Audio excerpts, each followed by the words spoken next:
umoya wakho oyingcwele naselungeni lebandla lakho.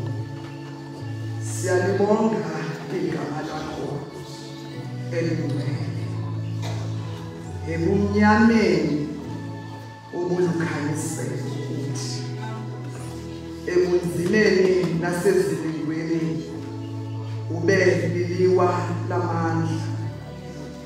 Ekuvuyeni kwethu waba ngumoya ovuyisayo, emisebenzini yethu waba ngumvuzo owanisayo.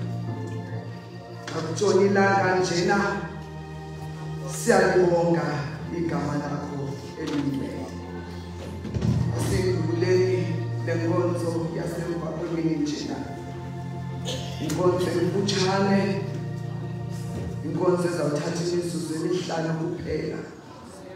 Sizongena emvuselelweni, sivuma sonke lambongo. Umbongo naye uthi masithi ingqondo zethu simbonge uYehova kuba ineba zakhe ziningunaphakade. Ithi ivesi yesibili, masithi kulo lonke sazise igama lakhe kuba ineba zakhe ziningunaphakade. Ithi ivesi yesithathu, ngawamandla akhe ukhanyisele ilizwe kuba ineba zakhe ziningunaphakade. Athi ivesi yesine, wondla izinto zonke ngaso isandla sakhe kuba ineba zakhe ziningunaphakade. Ivesi yesihlanu, ezinsizini zethu iliso lakhe liyabona kuba ineba zakhe ziningunaphakade.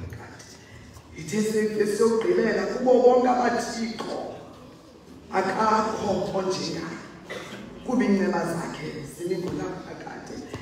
Ithi xa isiye ekupheleni, ndikucele mntakaSikhomo, ndikucele mntakakhe omkhulu uNyongolele, uthi xa sawuqala le nkonzo uThixo makasifunqule aqale nathi le nkonzo ye-candlelight. Sizawulayita ikhandlela kuphela, uThixo asincedane nathi. Vuma ke uculo naye.